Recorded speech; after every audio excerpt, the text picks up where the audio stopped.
Would you like to live somewhere that's central to some of the best theme parks in the entire world? Stay tuned.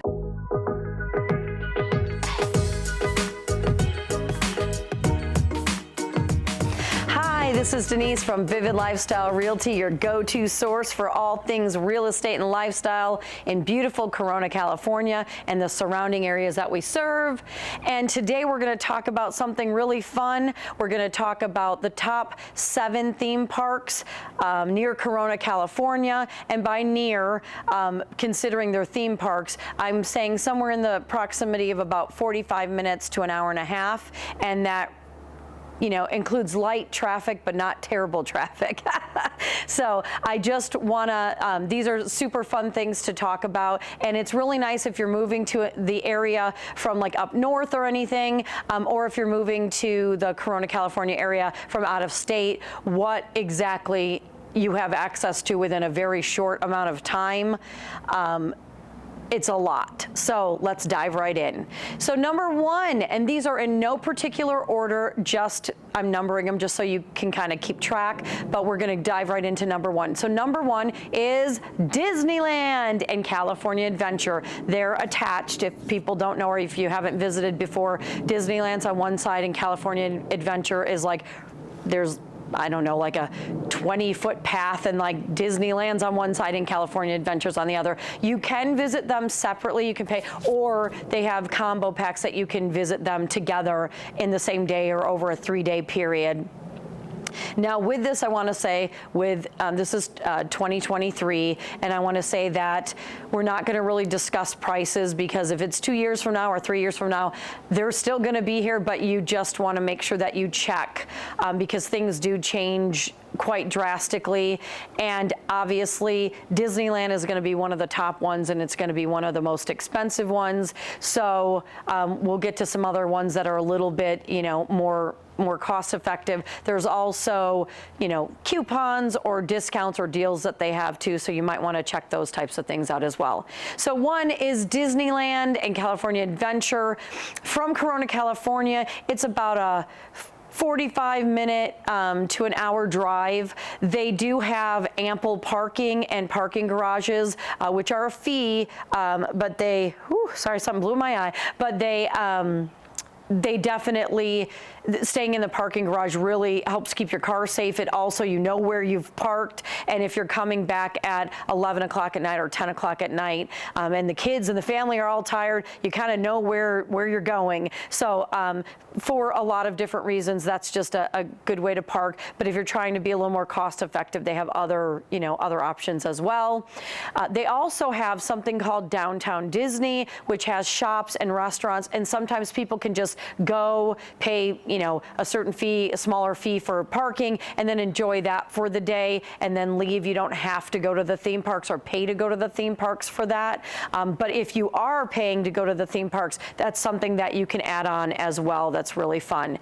So obviously Disneyland is iconic. You think of Mickey and Goofy and Donald Duck and Pooh Bear and all of that stuff. So the flying teacups and all of the wonderful things it has to offer. They constantly do add new things as well, or when something is a little dated, they'll switch it into something, cool, like Star Wars or different things like that.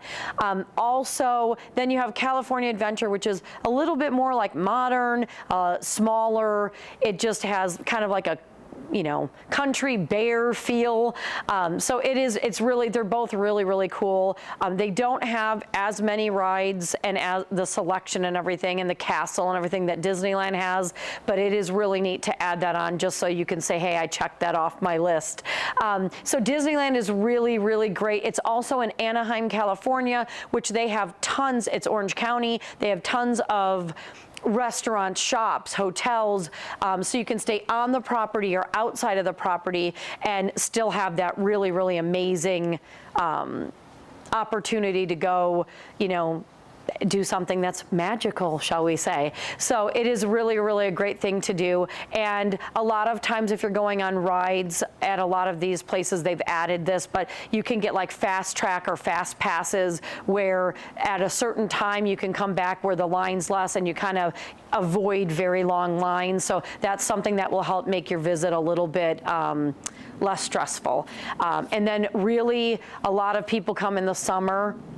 That is not our favorite time to go visit any theme park because you have July, August, beginning of September, you can have temperatures upwards, 101, 103, 105. Even though it is cooler in Orange County, it's still like if you're waiting in a 45-minute line, it's a little brutal. So we're amazing place, it's the happiest place on earth. Go check it out.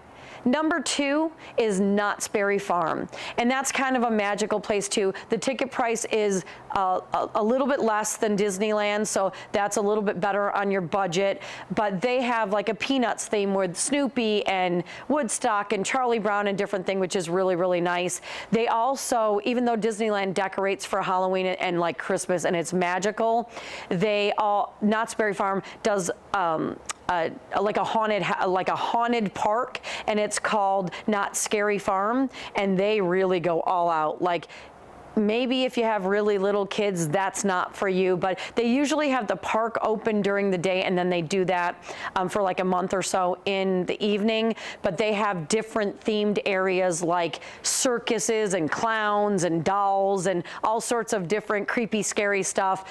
And they really go all out with makeup, with interactions. There's chainsaws, all sorts of stuff. I don't want to ruin it, but if you're just going to that event, you can just pay for that event, get dropped off or whatever and go for the event and leave, or you could pay for that day and the event and like have a theme park day. It's really hard to kind of do the theme park and Knott's Scary Farm all at once because it's a lot and you're waiting in lines and trying to do all that. So I wouldn't recommend like trying to cram too much of that into like the evening portion, but if you want to go like during the day and then enjoy the scares and thrills at night of Knott's Scary Farm, that is a really cool place to go as well.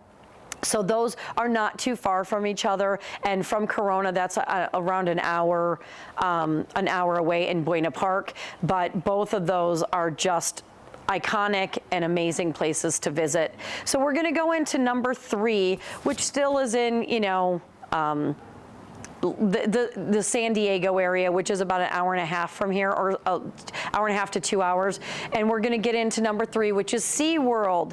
So SeaWorld is obviously, they have animals, they have rides, they have interactions, you can like, they have like a little, I don't know, interactive petting area where you can kind of see like starfish and different things like that. They have education, different things that you can do. They have shows like the sea lion show or the whales where you could be in the splash zone, and it really is a pretty magical place too. They also have lots of like live entertainment and action entertainment that's really, really cool too. So that's something that's completely different than all the rest of the theme parks, and you can just enjoy a day there filled with, and it's beautiful around the surrounding areas.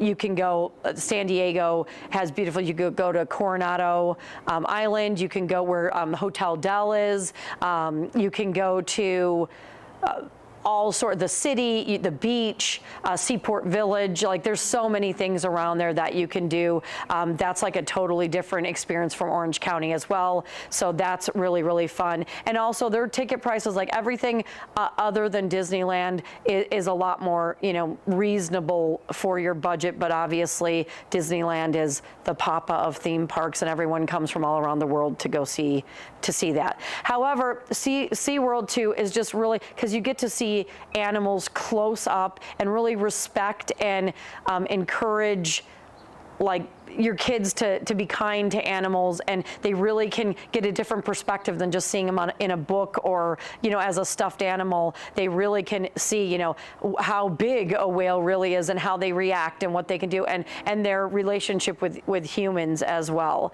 So it's just a really, really cool place. From penguins to whales to sea lions, you've got it all. And then number 4 is going to be Legoland. Now, I'm going to just tell you this too, we've been to all of these many, many times, passes, the whole things in the last 23 years that we've lived here in Corona. However, Legoland, I would say if you're maybe under, it's more for kids, and all ages can enjoy, and adults can enjoy it too, but really as our son too, right around 14 and under, maybe 13 and under, something like that.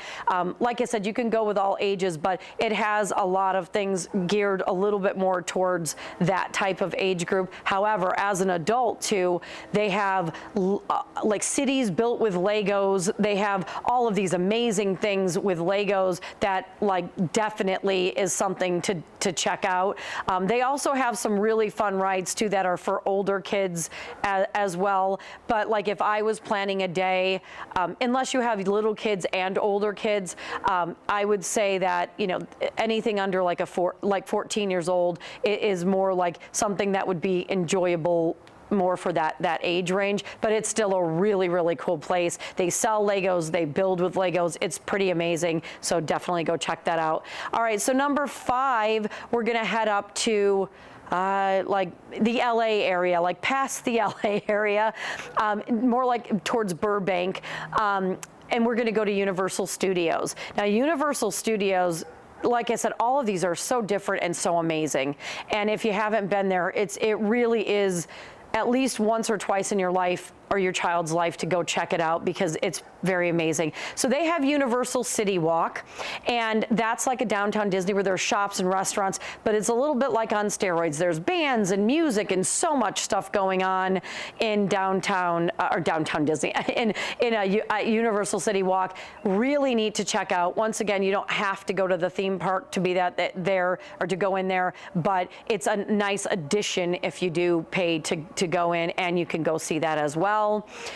One of the cool things about Universal is just the whole studio movie thing. So obviously one of the most iconic things is King Kong. They had that for a while, and then they kind of updated it, but that is really cool. The whole tram ride is something you have to go on. They take you through these different movie sets and how they make movie floods and earthquakes and all of the different things, and no matter what they add or take away from it, it is just really cool to be on the back lot and just amazing. And I will give you a behind the scenes little tip. My husband has businesses. He works at IT, and one of the places he worked for many, many years is the Universal music side of things, so Universal Music. And we used to be able to get a golf cart and go on the back lot and drive around, and you could see Desperate Housewives and the Psycho House and Jaws and all of that stuff behind the scenes. So that was really, really fun. And if you can ever take a behind the scenes tour, go do that, because it's really, really cool. So at Universal, they have this really cool thing, like a haunted park as well as Not Scary Farm, and it's called Halloween Horror Nights. And this one, I was saying at Not Scary Farm, you could probably get away with taking an 8 or 9 or 10-year-old, but Universal Halloween Horror Nights is really scary. So that is maybe you want to make sure your child can handle that level, because it gets Disney is nice, and then Knott's is scary, and then Universal is really scary too. So those are really fun though to go to as an adult or as a teenager. You'll be really happy you went, because it's definitely thrilling and exciting to go visit something like that. Also, Universal has some of the amazing things. The Wizarding World of Harry Potter, literally when you go in, we took our niece and everything.